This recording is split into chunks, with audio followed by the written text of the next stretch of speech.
Welcome to Fractional Futures, the essential podcast for CEOs, investors, and senior marketing executives looking to unlock the power of fractional marketing leadership. I'm Paul Mills, your guide on this journey, where me and my special guests uncover how this innovative leadership model is reshaping the business landscape. Whether you're a business leader looking to build a competitive advantage, an investor seeking to enhance the value of your portfolio, or a senior marketing executive considering a fractional career, this podcast is for you.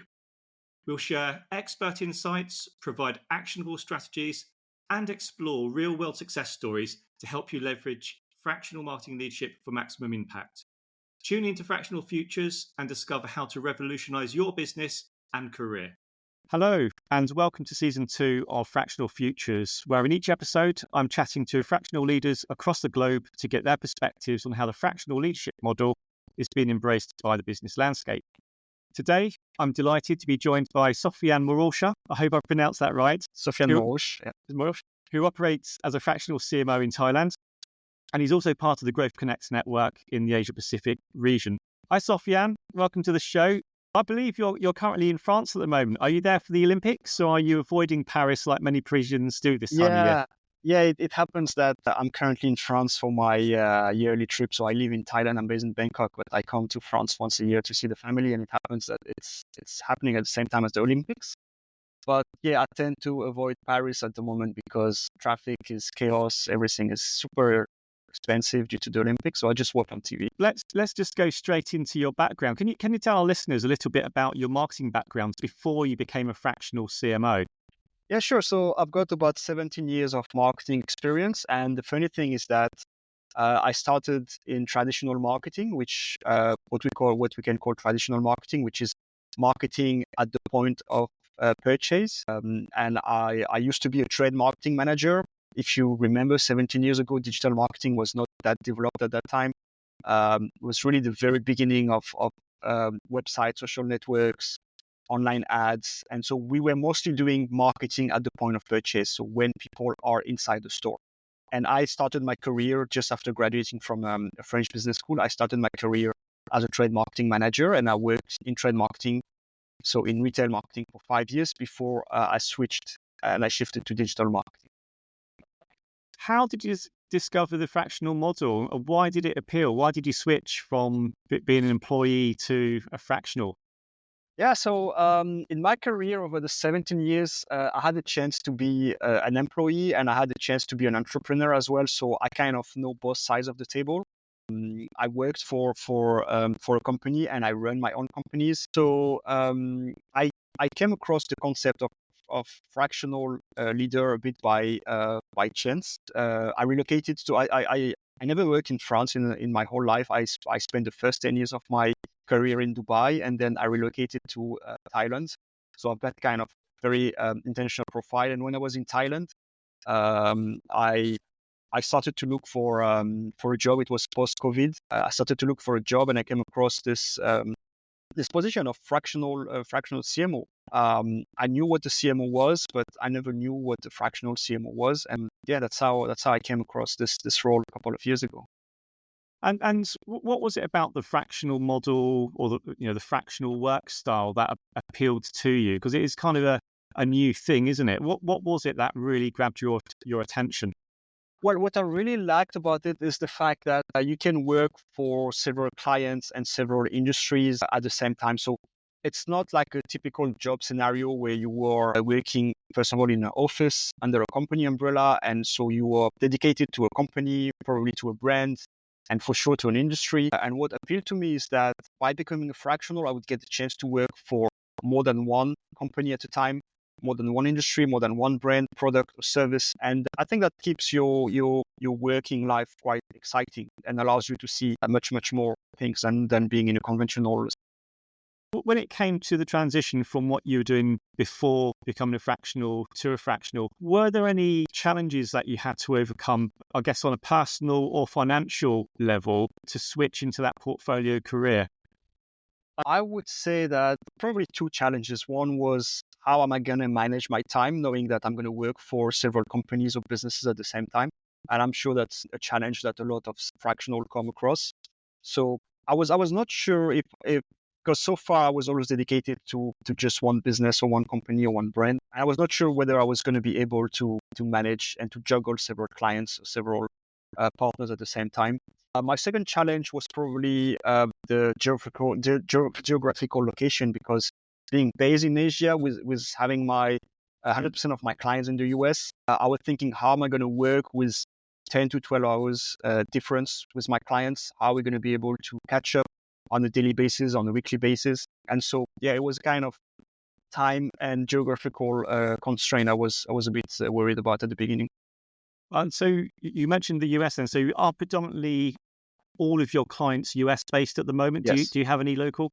So No. 100%. 100% Wow. US based and 100% California based. So that's the biggest time difference I could have with So how do you overcome that? Obviously, we have digital collaboration tools now, but obviously with the time difference, do you have anyone local in the US to cover that time zone difference? Yeah, so the way it works is I build teams and I recruit people. So luckily I've got people working under me.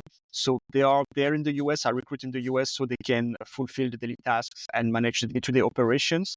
And I catch up with them at the end of my day, in Asia, which is the beginning of the day for them. And I make sure that I catch up at least once daily with them so that they debrief me about what they have done the previous day and what's the plan for the coming day. I also use collaborative tools where I ask them every day to check in and check out, so that when I wake up, the first thing I do is I go and I check their entry and see what they have done. And when it comes to cooperating and working with the owner of the business or the CEO or the C-suite executive in the company, I also make sure that I catch up with them at least once a week through Zoom conferences. So that makes me work a bit late at night, but that's necessary to be able to have those catch-up sessions with. Wow. And I guess my next question for you was, it was going to be, how's the fractional model been embraced in your country, so in Thailand? But if 100% of your clients are US based, that I guess leads me to a slightly different question, which is, obviously in the US, you've got companies like Chief Outsiders, who are a fractional roster of marketing execs. You've also got CMOX. Why are American companies choosing you and Growth Connect rather than some of the local companies offering fractional leadership? Why is that? Is it a different value proposition? Is it a price difference? Well, I want to come back on the previous point first, if you allow me, which is why my clients are all based in the US. To be honest, in Asia, the concept of fractional is not yet developed yet. We are kind of the first to market, so it's a bit difficult for us. When we meet people, I do a lot of networking and we do a lot of education. We educate people a lot about the role and the concept of a fractional leader. Most of them have never heard about it, but they are all very interested. So we start getting traction, but it's going to take more time for the model to move from Europe and from US to Asia. So, and that's the reason why all my clients are in the US at the moment. And why do they choose me or other marketers and strategists at Growth Connect? To be honest, the value proposition is the same. We are CMOs, we're strategists. We do the same job as would be based in UK or in France or in the US. But the fact that we are based in Asia and especially in Thailand, obviously we are able to charge a much lower price. And that's great value for money because we have the same background, we have the same training, we have the same knowledge, expertise. We do the same job, but for a much lower price than someone would be based in the US. So I guess that's the reason why they go for us. So are there any sectors that you're speaking to who are really interested in it and you predict they might be the first to embrace the model? Is it SaaS? Is it tech? Is it someone else? I would say, technology companies, because they're always more advanced than other companies. They're always on the lookout for the latest technology, the latest trends. It's quite difficult for traditional businesses or businesses that are run in a traditional way. So I would say that we start to see a kind of wave coming up from the technology industry. And I think they will be the first to embrace the model in Asia, definitely. And is that reflected in your US clients? Is it the same kind of tech companies embracing the model, or is it a mixture? No, not necessarily, because in the US, I work with multiple industries. I work with SaaS companies, I work with tech companies, but I work also with law firms in the legal industry, which are traditionally run family businesses, lawyers, so not really digitally oriented. So US is a mix of industries. And in terms of the business leaders that you're working with in your clients, obviously the fractional model is more developed in the US, so there's more familiarity. So how do the business leaders embrace you coming in versus the traditional route of hiring a full-time CMO or marketing director? Well, first of all, I must say that for this partnership to work, you need to have a business leader, whether it's a CEO or the company owner, the founder, who's very open-minded about the business model, because this is something new. Even in the US, it has only picked up for a couple of years. And it's not always easy to think that you have someone or you're going to work with someone at a very strategic level who is not really 100% part of your company, who's working with other companies, sometimes with other businesses in the same industry. So you need to have a very open mind. And luckily, all my clients are extremely open-minded. They embrace the model right from the start. And at the end of the day, it's more they're trusting the skills. It doesn't matter whether you work 25% of the time, 50% of the time, 10% of the time with them and for them. They trust your skills, and if you deliver on your promise, if you show results, it doesn't matter whether you are a full-time employee or whether you are fractional. That's all that matters to them. It's the results. And how are the businesses integrating you into the organization? Because obviously with the traditional route, there's an onboarding process, isn't there? There's normally a 3 or 6 month probation period. Mm-hmm. You're integrated into the business. You go around all the different functions. You have internal training. As a fractional leader coming in, you're kind of jumping in at the deep end, aren't you? How are you being integrated into the organizations that you work with? Whenever I start with a new client, whenever I join a new company, I always have a kind of 90 days period, the first 3 months where my objective is to know as much as possible, as much as I can about the business, the industry, the services they are selling, the competitors. So I really try to become part of this company, think like this company, and really embrace their industry, the brand, the services. It happens gradually. Of course, I'm not becoming an expert after a few weeks, but after 3 months, I start having a pretty fair amount of knowledge about who they are, what they do, and to whom they sell. And from their side, they totally integrate me as, I would say, as a normal employee, because I get access to all the tools that they have. They create accounts for me on the CRM systems, on the professional tools. They even create an internal email address for me. So when I communicate with someone outside of the organization, I communicate as Sofiane, Chief Marketing Officer of company ABC.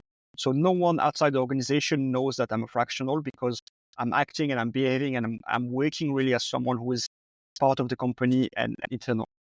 And in terms of the type of clients you have, what is the marketing context of those clients? So do your clients, have they already got established marketing teams? Are they large? Are they small? Or do they have no one at all? Are you the sole marketing person? Yeah, so I would say that so far in 100% of the cases, at least for me, it's companies that don't have a marketing organization, that are growing at a steady pace, but that are doing a bit of marketing, maybe through freelancers, through agencies, but that don't have any underlying strategies, and most importantly, don't have any internal marketing. And they come at a point of the growth where they cannot rely on external partners to do the marketing. They need to have marketing living inside the organization. And that's why they embrace the fractional CMO model, because they want to have someone who's going to come for a limited period of time, build their marketing organization. And that's what I do. I not only develop and create marketing strategy, I also recruit teams.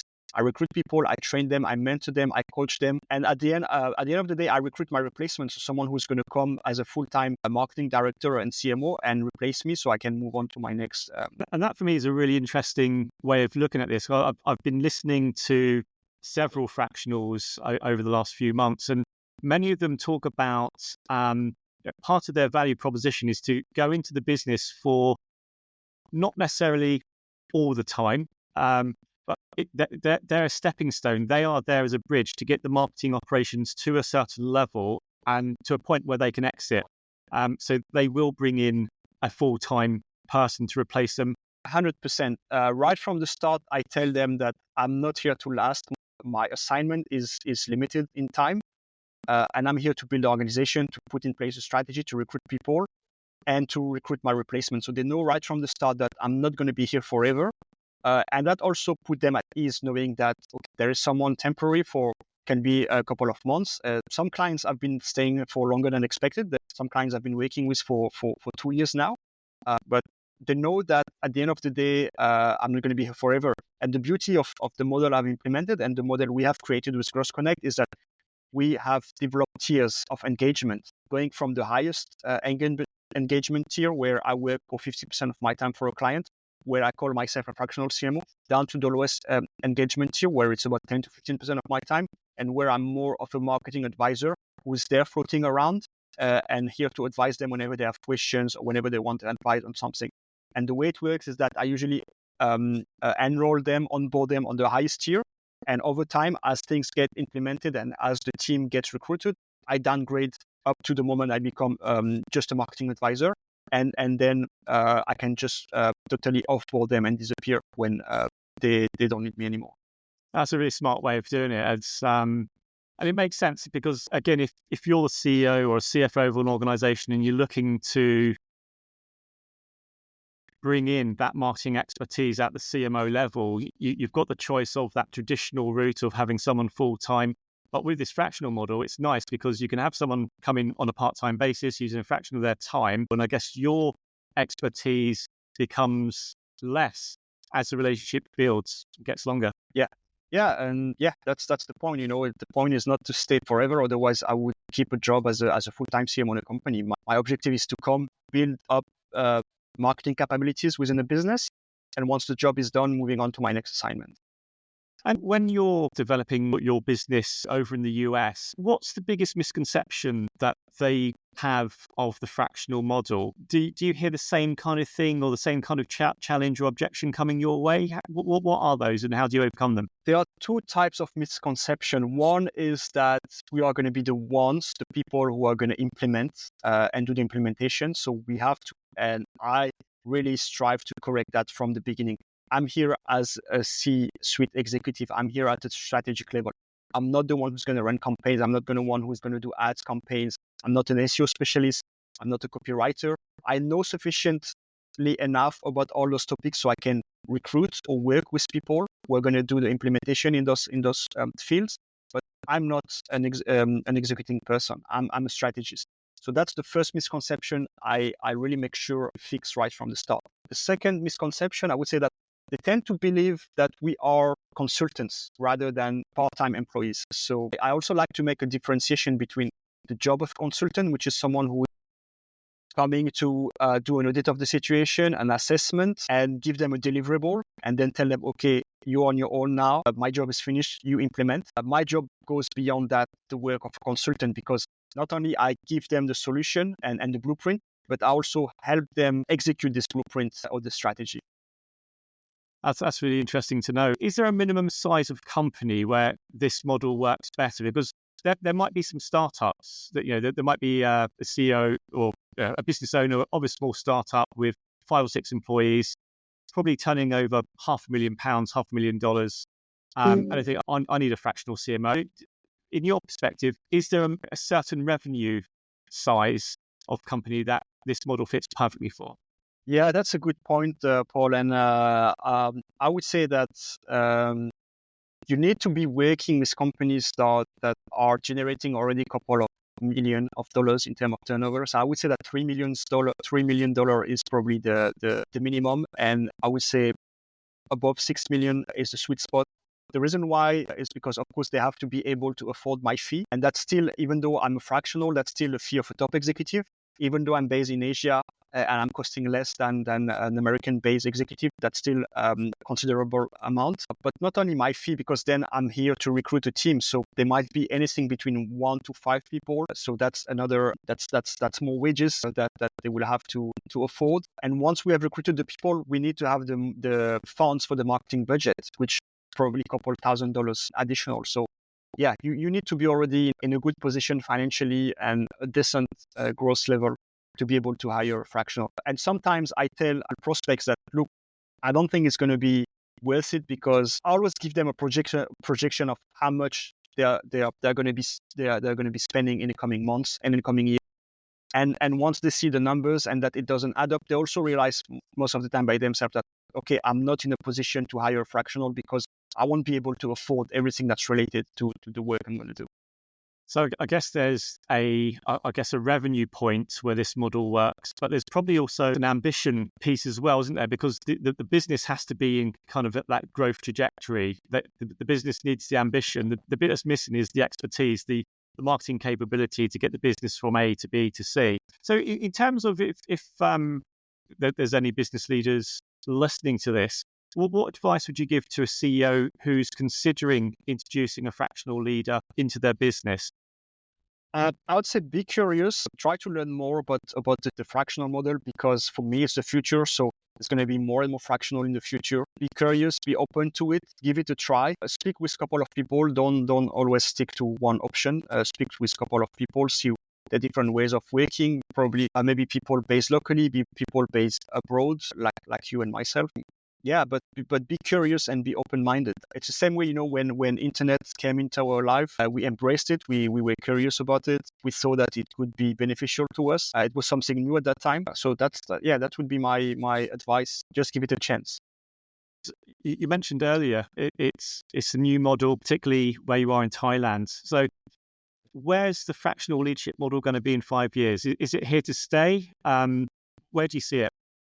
Yeah, I think it's here to stay, and I think the pandemic obviously has changed a lot of things in the way we're working. People want more flexibility. People want to be able to spend more time with their family, to be able to work from wherever they are. See, I'm the perfect model. I'm based in Thailand. I work for American based businesses, and with the technology we have nowadays, there's no obstacle to that.